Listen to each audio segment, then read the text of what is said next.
Eu queria voltar um pouquinho no tempo para falar sobre a pandemia, porque você fazia parte da equipe do Paulo Guedes, né, quando estourou a pandemia, e você participou das discussões para elaboração aí dos planos para tentar minimizar os efeitos econômicos da pandemia aqui no Brasil.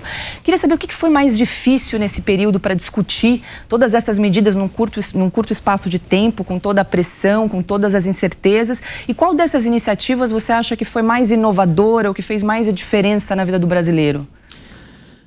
Eu destaco assim, não teve uma, né, mas se a gente puder simplificar a atuação ali, e aí assim, o ministro reestruturou a gestão do ministério muito rápido, saindo de uma estrutura de secretarias especiais para grupos temáticos, né, então a gente trabalhava em um grupo voltado para o social, um grupo voltado para as medidas que impulsionassem a saúde, outro para apoiar governadores e prefeitos, grupos focados em emprego, e aí eu trabalhei muito na articulação política da PEC de guerra primeiro, que permitiu que a gente tivesse a licença para gastar, e aí quais foram as dimensões que foram as mais relevantes na minha visão? O auxílio emergencial, sem dúvida, e aí o presidente, nenhum brasileiro pode ficar para trás, e ele preocupado o tempo todo com o cara que queria sair para trabalhar, porque ele janta o que ele faz na renda do almoço, e a hora que você impede as pessoas de saírem de casa e de um cara que vende água mineral na praia não poder vender mais, essa pessoa não estava no programa de assistência do Estado. E aí, na cabeça do presidente era o vendedor do churrasquinho, e ele sempre esteve preocupado com isso. Na cabeça do ministro, vamos fazer o voucher do Milton Friedman, né? E como é que você... É transferência direta de renda mesmo, não dá para ter intermediário no meio do caminho.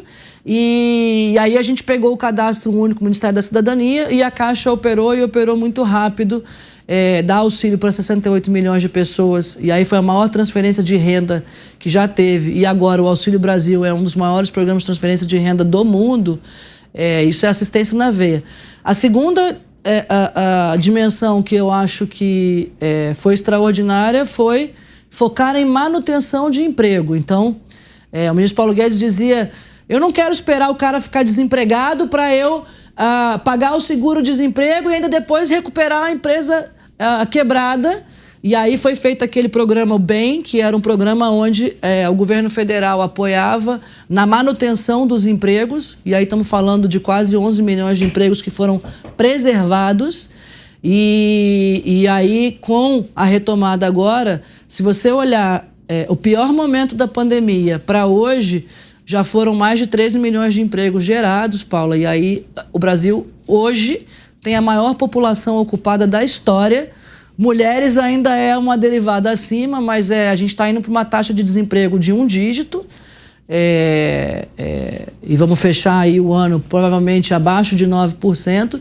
Tem vindo num ritmo de geração de novas vagas, que é medida pelo CAGED, 200, 300 mil vagas por mês, e principalmente a maior população ocupada da história. Então, esse eixo de manutenção de emprego foi muito bem e permitiu voltar rápido. O terceiro, apoio a governadores e prefeitos. Então, assim, a gente foi o governo que mais transferiu renda para governadores e prefeitos na história. Foram mais de 100 bilhões de reais entre rolagem de dívida, empréstimo direto, empréstimo para a saúde.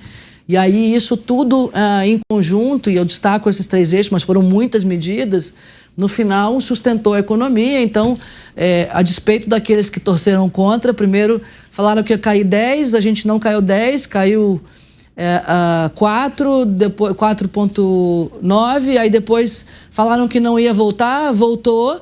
Esse ano ia ter recessão, então o ministro, o ano passado, até deu uma entrevista falando: estão apostando errado na recessão, e agora você está vendo seguidas revisões de crescimento para cima. Então, os bancos todos apostavam em recessão, a gente já está indo para uma projeção de crescimento possivelmente de 2%. Então, o resultado desse esforço é muito gratificante. Assim, eu me doei muito, estou sozinha em Brasília com meu filho e fui lá para ajudar, e assim, eu sinceramente tenho muito orgulho do que foi feito na pandemia, e acho que as pessoas não têm a dimensão, um dia vão ter, do tamanho do choque econômico que a gente viveu.